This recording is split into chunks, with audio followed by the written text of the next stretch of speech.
Welcome back. For this lecture, we'll be discussing the Aegean cultures and Archaic Greece. Here are the important periods and peoples that we'll be discussing. Cyclotic period, Minoan culture, the Mycenaean culture, then the Greek Dark Ages, and the geometric period of ancient Greece, Orientalizing period, and finally the Archaic Greek period. The region we're talking about here takes place around the eastern portion of the Mediterranean Sea, near the center of this map. And here's the Aegean Sea, home to the cultures we'll discuss today. The Cyclotic peoples populated islands in the Aegean in the late Neolithic and very early Bronze Age, around 3000 to 2000 BCE. Not technically a civilization by the standards we've set, but compelling nonetheless. They were likely subsumed into the Minoan cultures that arose. What we know of are their figurines. These were sleek and broken down into geometric shapes. Incidentally, they were very popular in the early 20th century as they were found. They looked very much like what modern European artists were doing at that time. These figurines had some residues of paint. They were found in grave sites and were not freestanding, that is, they had no base. They bear some similarities to the Paleolithic figurines that we found, but they're strikingly modern.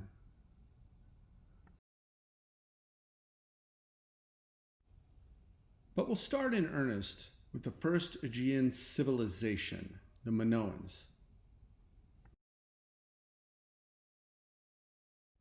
The Minoans were centered around the island of Crete. It's the orange area on the bottom of this map. Their written language is dubbed Linear A. We haven't really deciphered it yet. The Minoans sure seem to have been a lighthearted celebratory culture compared to others we've discussed. Was it another short-lived stab at humanism?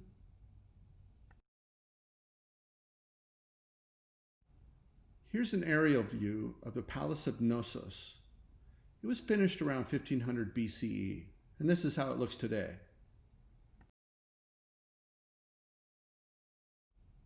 And here's a reconstructed image. As you can see, the architecture is rather elegant. Obviously, they're not focused on defense like other architecture examples we've seen. Why? What might it say about their culture?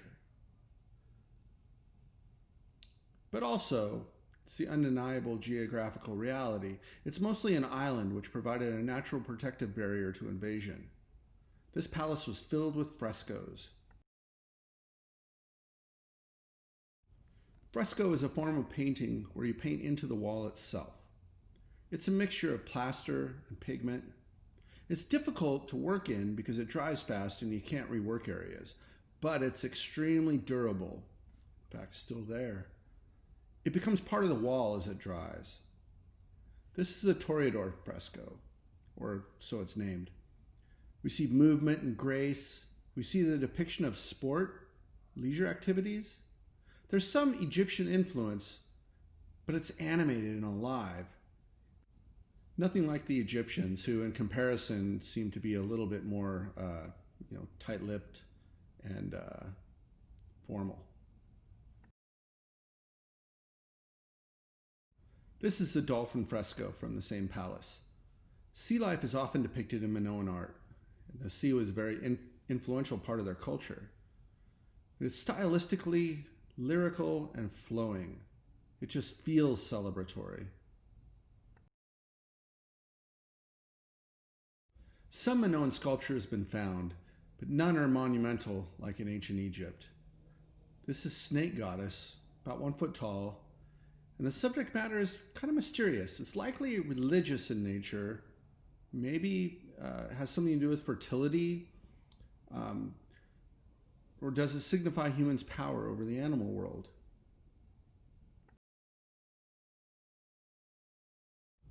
Let's look at their pottery. This is labeled octopus jar. It incorporates an incredibly sophisticated use of form and content in the composition. You see the tentacles wrapped around the jar, emphasizing the shape and mass of the object. You see repetition of circles within circles. Within circles, the wrapping is circular too. It's beautiful and complex, and a bit lighthearted. Perhaps my favorite, here's a harvester vase from around 1500 BCE. It depicts farmers returning from the harvest, an exuberant crowd singing. But it's very special. As we mentioned earlier, much of Minoan art embraces a kind of humanism. Notice the way each of the figures are handled individually rather than as a generalized type. You see a lot of attention paid to the anatomy. There's the jutting rib cage of the figure in the front, the animated faces all around. This sort of thing we haven't seen before. In fact, it predates Amarna period Egypt. The Minoan culture, like Akhenaten's Amarna period, began the same path as the Greeks would much later travel. This too could have been the basis of all Western culture more than 1,000 years earlier. But tragically and mysteriously, Minoan culture came to an abrupt end around 1600 BCE. The eruption of nearby Thera is likely the source of their demise. It's one of the largest volcanic eruptions in human history. It literally blew up a Minoan island settlement, present-day Santorini. And the resulting tsunami may have wiped out coastal villages on Crete. There's a lot of debate about exactly what went down, but it was lights out for the Minoans either way.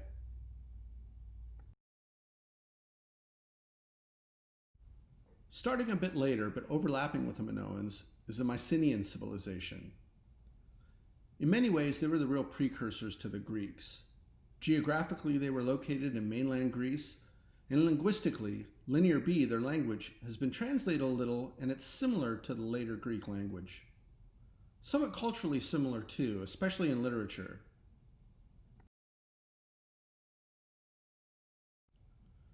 We look back on the classical Greeks as a long-lost golden age. The Greeks looked back at the Mycenaeans the same way.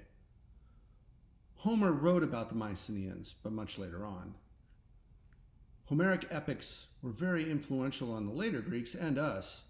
These are works about the heroic struggle of the individual, the psychology of the protagonist, themes of moral conflict. We'll talk about those later. But it was this culture that he was writing about.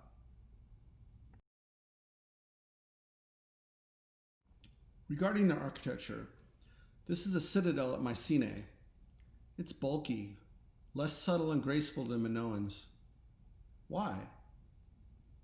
The Mycenaeans were on the mainland, and there were people all around they had to defend against. So it only makes sense that their architecture was a bit more fortified.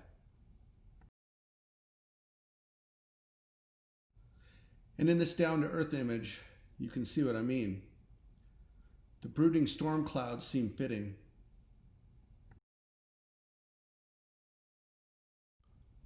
This is the funerary mask of Agamemnon.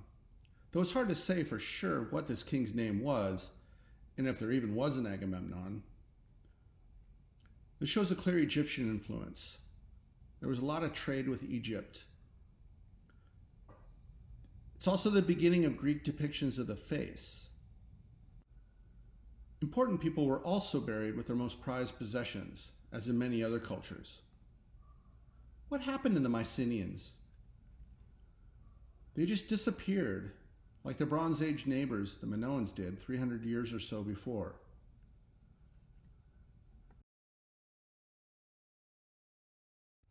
The Bronze Age ended abruptly, around 1200 BCE, in the Middle East, North Africa, and the Mediterranean part of Europe. Nobody knows for sure what caused this sudden apocalypse, but the transition was immediate and violent. Most of the major powers fell within the span of a very short time. Cities were abandoned, trade routes and diplomatic relationships were severed. Economies dried up, literacy and writing disappeared throughout the entire region. There was widespread death and devastation, like had never been seen before. But why? What happened? Well, there were increasing incidents of natural catastrophes like earthquakes and volcanic eruptions. There was climate change, some of which was man-made, brought about by abusive agricultural practices that led to droughts and famine. Internal rebellions caused by the injustices of stratified social classes. Mass migrations or invasions by exotic sea peoples that disrupted the social order. All the political instability that comes from these things created a teetering house of cards that just collapsed. The people living right up until this happened must have thought their civilization was invulnerable to some extent, and things would pretty much be how they were, or perhaps even better as progress is made for the whole distant future, maybe forever. There's a feeling of inevitability about the way things are, sort of like how a teenager feels immortal. But these cultures weren't inevitable, or invulnerable, or immortal, and we aren't either. Have a look at some of the issues that likely plunged civilization into 400 years of darkness. Then have a look around you at our own place in time and history. The parallels are a bit unsettling. We'll revisit this pleasant thought when we discuss the Roman Republic a little later on in the semester. But for now, we've officially entered the Greek Dark Ages, a roughly 400-year period of isolation and poverty. But people living in this region slowly came out of it, starting right around the 8th century BCE. We label these times the geometric and orientalizing periods. Among the important changes that occurred as these people came out of the Greek Dark Ages was the invention of the family farm. Donald Kagan, a Yale professor, calls this the most critical development to usher in the profound changes to come. And it's funny how this just seems to have evolved organically. For some reason, plots of land became the property of an individual family. This created an incentive to take care of the land and learn to be productive for the long haul, because land can be passed down to future generations. It's like thinking long term. It's sort of like hacking into the evolutionary urges of humanity to create social progress. There was the emergence of the polis. The same individuals as above participated in governing. Makes sense when you think about it. Communities of like-minded folks. Polis were decentralized city-states, often aristocracies, where people with the most land were in charge. Militaries were comprised exclusively of citizen soldiers fighting for the common cause. How does it affect military conflict when the ones actually doing the fighting and risking their lives are the same ones that are in charge of decision-making? Well, you can imagine. Speaking of the military, hoplite culture. This refers to the development of a very effective fighting technique called hoplite phalanx. Large, round, heavy shields carried by men in lines 8 rows deep that moved like an industrial rolling pin. Rows and columns with shields and spears. They seemed practically unstoppable. And to really get the most out of their soldiers, they were primed with alcohol. Not too much that you're cocky, sloppy, and stupid, but just the right amount where you're confident, a bit arrogant, and hold just slightly fewer inhibitions. The zone. Arete is the concept of individual courage and excellence as a virtue, showing strength in the face of adversity, reaching your full potential. Understanding the courage of Arete, just imagine what battle was like. Row after row, almost machine-like, but you're fighting for your own family, your own property. Very direct link to what you were fighting for. Consequently, these soldiers were very motivated. Arete was the ideal. It was also the basis for future Greek humanism. Let's look at some Greek pottery, starting with the geometric period. City-states had industrial output as well as agriculture and war. The geometric period was a formative period of Greek art. The human figure was depicted, in highly stylized triangular silhouettes. It marks a revival of storytelling. Here we see a morning ritual. You also see what's called a meander pattern, weaving geometric shapes. There's no sense of spatial depth at all. This is reminiscent of the registers in earlier Mesopotamian cultures.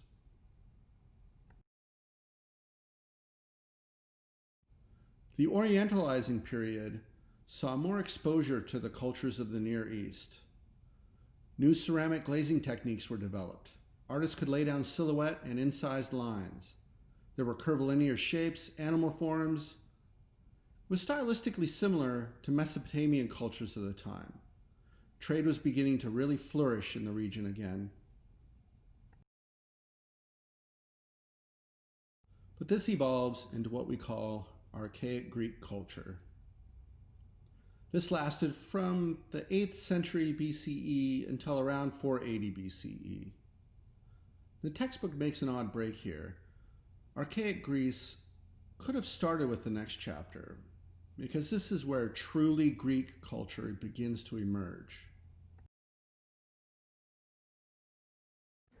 What is this about Greek culture? We've hinted about this in previous discussions. Formative Greek societies embraced humanism, hoplite culture, arete, and the polis, or decentralized city-states. Each are maturing to create a transformational culture unlike any of its predecessors. Greek city-states are gaining wealth and influence through colonization and regional prominence.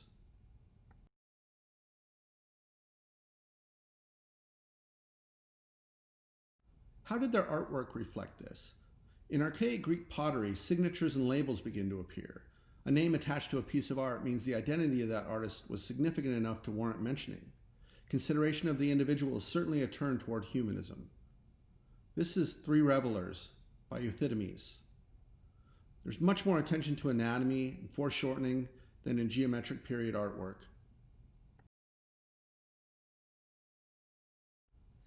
In archaic sculpture, we see the emergence of life-size figurative works, based on the same principles as Egyptian sculpture, but with major exceptions. This example, a Kuros figure, was probably a grave monument. There's an emphasis on human anatomy, the slight sense of movement. There's a carving out of space between legs and underarms. Muscular structure is suggested. There's no clothes. Sort of a celebration of the human body as the ideal form. Well, the male body anyway. Most of all, that archaic smile. The forced, sort of constipated facial condition that seems a bit faked, perhaps with the intention of making the figure look alive, maybe infused with a sense of well-being.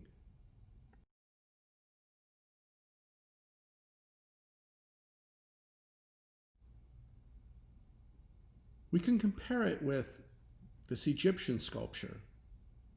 At first glance, they're very similar. What about the differences? There are lots. The Greek Koros is youthful, younger than the Egyptian pharaoh. In fact, he's captured at the pinnacle of life, 18 to 21 years or so. This time of life is a specific reference to youth. You won't be this way forever. This is sort of your physical glory days, and that's why it's so special. Egyptian sculptural figures aren't young or old. The fact that it's carved out entirely without the stone it was carved from meant a break from the solidity and timelessness of Egyptian sculpture. The kore was the female counterpart to the Koros figure. See the extended left arm and a bit of a break with frontal conventions. The anatomy is relatively naturalistic. There's evidence of the body beneath the clothing. Clothing. Why is there clothing on this one and not the other? As progressive as Greek culture was becoming, it was still very male-dominated, and the female body wasn't seen at such an elevated level as the male body was. Let's talk about Greek architecture. Their earlier architecture was probably made of wood or other non-permanent materials. In the Archaic period, Greeks were advanced and wealthy enough to start using permanent materials quarried from the region. These were often in the form of religious temples. They were very formal, there was strict symmetry and attention to proportions. The first major style was referred to as the Doric order.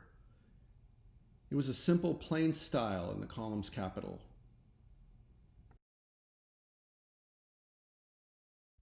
Greek temples were very different from contemporary Western religious structures. They housed votive offerings rather than worshippers. So they're not meant to hold a lot of people. Instead, people would pass through during festivals. In fact, the whole temple was an offering itself. They were ornately decorated, and the exteriors were covered in figurative sculptures. Their temple's impediment sculptures involved scenes that depicted important events, and there was a certain individualized quality about each figure. What seems surprising to some, these were originally painted. After centuries of being blasted by the Mediterranean sun, the paint is gone, and we assume they are meant to be all white. But as you can see from this reproduction, using state-of-the-art chemical analysis to try to replicate the look of the original from the minute bits of paint flecks left behind, they were rather garish in color. Here's a Kouros figure from later in the Archaic period, and you start to see evidence of a new style. It's more specific anatomy. You can see the artist is working from observation rather than memory. And here we see the very moment of the transition into classical Greek style. Two sculptures from the same temple, completed less than 10 years apart from one another, right at the time that the new and revolutionary style was emerging. This one, staring unnaturally straight ahead, typical archaic smile and rigid attitude, versus this sculpture, where the figure is entirely in the scene taking place. You see gravity, weight, you see more convincing musculature. This rapid change in style corresponds to rapid changes in culture, as we'll see next time in Introduction to Fine Arts. Until then, farewell.